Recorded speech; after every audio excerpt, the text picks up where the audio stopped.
আজকেই কিন্তু কার্তিক মাসের শেষ দিন, তাই ভাল লাগছিল না একটু। এক মাস যে কিভাবে কেটে গেল আমরা বুঝতেই পারলাম না।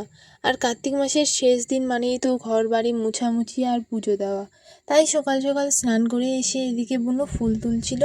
আর দেখো আমাদের বাড়ির ফুলগুলোতে প্রতিদিন কত সুন্দর ফুল ফুটছে একটু একটু করে। তারপর ঠাকুর ঘরে এসে আমি পূজা কমপ্লিট করে নিলাম। আর ঠাকুর পূজার কাজটা কিন্তু আমার অনেক ভাল লাগে। তারপরে দুপুরের দিকে একটু গেলাম মন্দিরে, এখনও ভোগের সময় হয়নি। আর দেখো হিরো হন্ডা নিয়ে আমাদের হিরো চলে এসেছে, মানে আমার বোনুর বয়ফ্রেন্ড। আমার বোনু বয়ফ্রেন্ডের সাথে দেখা করতে গিয়েছিলো, তাই আমিও গিয়েছিলাম। এবার বুনু ওর বয়ফ্রেন্ডের সাইকেল নিয়ে আর আমি আমার হিরো হুন্ডা নিয়ে চলে যাচ্ছিলাম আমরা বাড়ি। আর বাড়ি এসে একটু রেডি হয়ে গেছিলাম দাদার সাথে বাজারে। আর বাজার থেকে এসে রেডি হয়ে এখন চলে যাচ্ছি মন্দিরের ভোগের কীর্তন শুনতে। আর এই ভোগের কীর্তন এই যাওয়ার যে এত শান্তি লাগে, তোমরা একটু কীর্তনটা শোনো।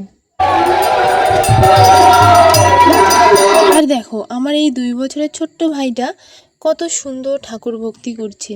এই ভাইটাকে দেখে আমাদের শেখা উচিত যে ঠাকুর ভক্তি করলে কতটা মনটা শান্তি লাগে, তাই না? আর দেখো আমার ফোঁটাটা কিন্তু খুব সুন্দর করে দিয়েছে। ছোট্ট বাচ্চাটা জানি না কি বুঝে, আবার সবার সাথে কোলাকুলিও করছে, কত সুন্দরভাবে প্রণাম করছে। আমি তো দেখি অবাক যে এতটুকু বাচ্চা কি বুঝে। তো এই ভাইটার জন্য তো তোমরা একটু রাধে রাধে বলতেই পারো।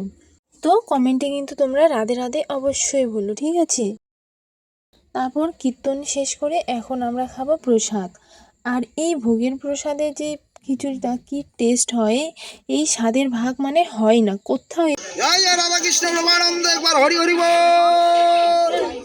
এই ভিডিওটা কিন্তু আমার বাবা করেছে। দেখো এখানে আমিও প্রসাদ গ্রহণ করছি, আর আমার সাথে সাথে কত ভক্তবৃন্দ প্রসাদ গ্রহণ করছে, আর আমার মা এখানে পরিবেশন করছে।